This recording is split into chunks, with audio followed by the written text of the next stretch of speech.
We will continue with the role of ideology and culture, and this time around we will focus more on culture and folk heritage that plays a part in what young people should learn. Family, kin, peers, and community play a dominant role in acquisition of a folk demography.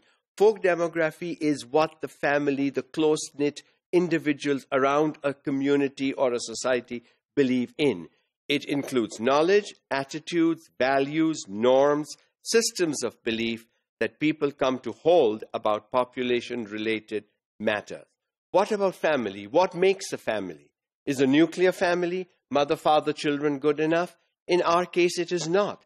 The extended family, the grandparents, the uncles, the aunts, the cousins, all that make a family in our case. And so, what we will need to focus on in terms of population education is not just the parents and the children, but the extended family as well. Because a lot of us, even in the big cities, still today live in joint family systems. Nuclear families are not common in our part of the world, and therefore the focus should be on the extended joint family system.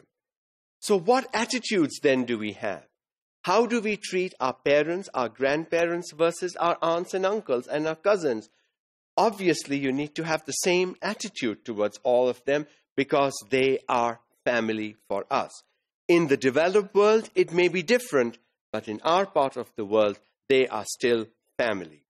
So, marriage, social customs, status and role of women and children all play a role in understanding the folk demography, because this is what our family believes to be true, believes to be correct, believes to be the way life needs to be lived. You need to be considerate of the extended members of the family. We don't put our grandparents in old people's homes. We don't throw our parents out when they get old, when they actually need us. This is our values, our culture, and so this culture should be part of the population education curriculum that focuses on the extended family, the joint family system. Sometimes this learning is clearly perceived as having population repercussions. Most often, however, it is part of the conventional wisdom of the group or culture. And that's really how people in our part of the world make decisions. The wisdom, the wise, the sage are the elderly, our parents, our grandparents, because they've got more experience than us. They may not be educated, but their life experiences have taught them something. This is another part of folk demography that our young people need to understand. Just because our young people are educated and their grandparents are not, is no reason to shun them, is no reason to ignore them. Understanding that the experience that these grandparents have gained is equally beneficial for us, and there is lots for us young people to learn from the experience of the elderly. One of the goals of population education is to assist learners to identify, examine, and understand their folk demography. Don't compare your folk demography with that of another family or that of another province or that of another city, because the folk demography is yours. It belongs to you. And so the folk demography for Punjabis, for Sindhis, for Balochis, for Pathans will all be different. And there's nothing wrong with that, because we hold certain traditions true and correct. It is important to understand that what we hold to be true and correct in our sphere is good for us. And that is important, because young people, when they begin to understand folk demography and you decide to move from Balochistan someplace to Punjab someplace, you understand that the folk demography will change.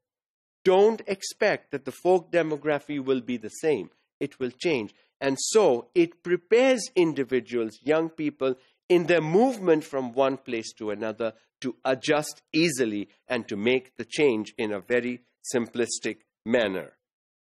Identification of cultural differences and sensitivities is an important part of program planning and development. As people move, as people migrate, as they say, in Rome, do as the Romans do. Okay? Just because you've moved to another place, don't expect the people to become like you. You will need to become like those people. Now, the question really is, do you want to? You don't have to. You may not get into that society easily. You can still stand up for what you believe is true and make a difference for yourself and for the other people you encounter as you learn to live in a different society, with a different community, in a different nation, because that nation is not going to be like you. And so, before you decide to move, before you decide to migrate, you need to make conscious decisions of what you're actually looking for.